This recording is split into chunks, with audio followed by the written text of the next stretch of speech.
Olá, meu nome é Fábio Porto, eu sou neurologista, tenho formação em neurologia cognitiva e do comportamento. Mas você pode se perguntar, o que você tem de formação de neuroimagem? Como que você quer me ensinar neuroimagem se você é clínico? Eu teria a mesma dúvida se eu estivesse aí no seu lugar. Então eu vou contar um pouco sobre a minha história e da onde surgiu essa coisa da neuroimagem na minha vida.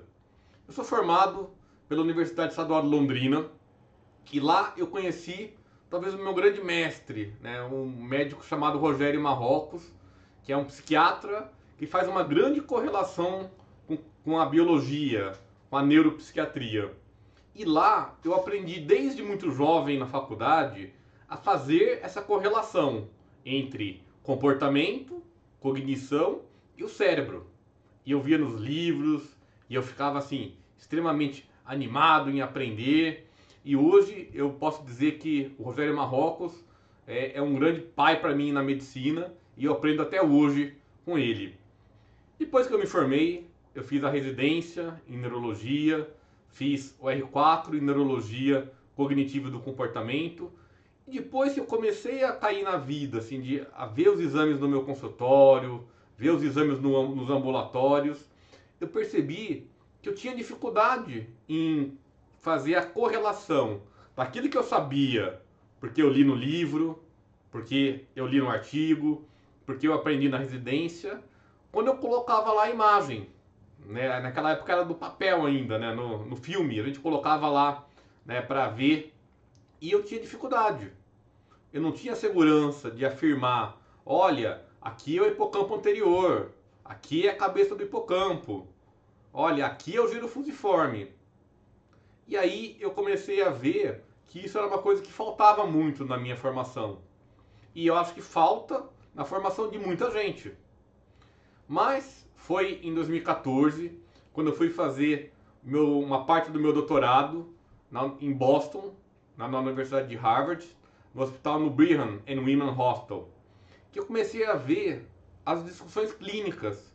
E aí eu vi que, apesar das pessoas não serem também radiologistas ou neuroradiologistas, elas tinham muito conhecimento em neuroimagem, tinham muito conhecimento em neuroanatomia, tinham muito conhecimento na translação do que você aprende nos artigos para o que você consegue ver na vida real. E isso mudou muito o jeito com que eu passei a ver esse tema de neuroimagem. Um outro ponto, né, eu sou casado com uma radiologista que tem bastante experiência com neuroradiologia e com radiologia de cabeça e pescoço, que é a doutora Gislaine Porto, minha esposa.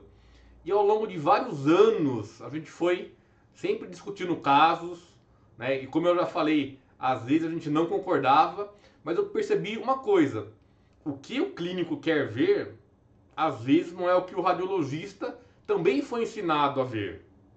E aí vem um ponto, né? Em demência, às vezes o radiologista ele olha muito para descartar coisas secundárias. Uma inflamação, um sangramento, um tumor.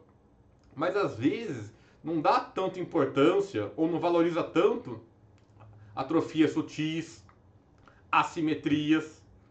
E aí às vezes fica um gap, assim, um espaço entre o que o clínico quer saber e o que o radiologista coloca no laudo. Então, o que eu descobri também é que você tem que ter contato com o médico de imagem. Isso é fundamental. E quando eu voltei de Boston, eu comecei a sentir essa dificuldade na vida real, no meu consultório. Eu fui tendo insegurança. E aí, junto com a Gislaine, junto com outros colegas, a gente foi desenvolvendo esse método, que é o método que eu vou ensinar na Masterclass Dominando a Neuroimagem em Demência. Esse método envolve a gente entender a neuroanatomia focada e usar escalas já padronizadas.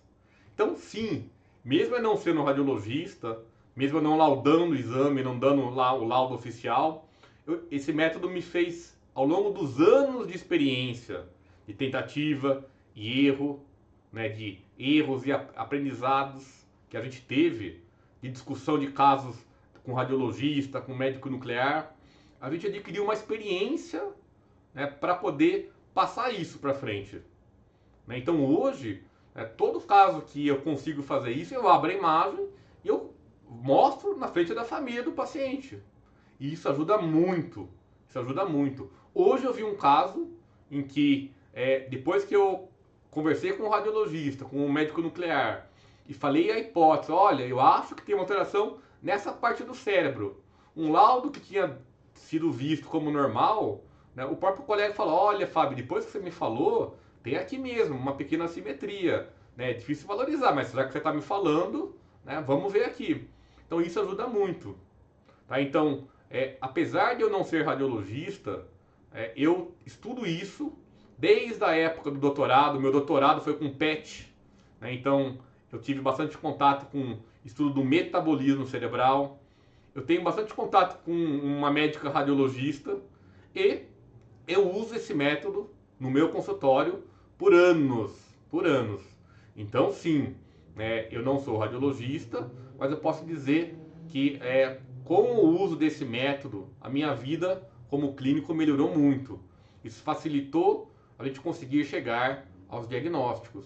E isso me faz lembrar toda vez lá meus primeiros passos, né, na medicina, em que o Rogério Marrocos, esse professor meu, me falava, né, que o cérebro humano é o principal processador que faz o comportamento. Quer dizer, se tem uma mudança na função do cérebro, o comportamento também muda. E essa lição é para o resto da vida e é uma grande verdade. Então aqui é a explicação de por que eu aprendi neuroimagem, por que eu desenvolvi esse método e por que eu precisei de ajuda de várias pessoas, e preciso até hoje, para exercer, para fazer o melhor possível com exames de imagem. Então se você gostou dessa ideia, se você acha que é possível você avaliar os exames de imagem que você pede para avaliar a demência, para investigar a demência, se você quer fazer isso para aumentar o seu conhecimento, a sua expertise, não perca a nossa Masterclass na semana que vem, dominando neuroimagem em demência. Lá eu vou ensinar os princípios desse método, a gente vai poder aprender juntos, né, a como melhorar a segurança no diagnóstico das demências. Então, não perca!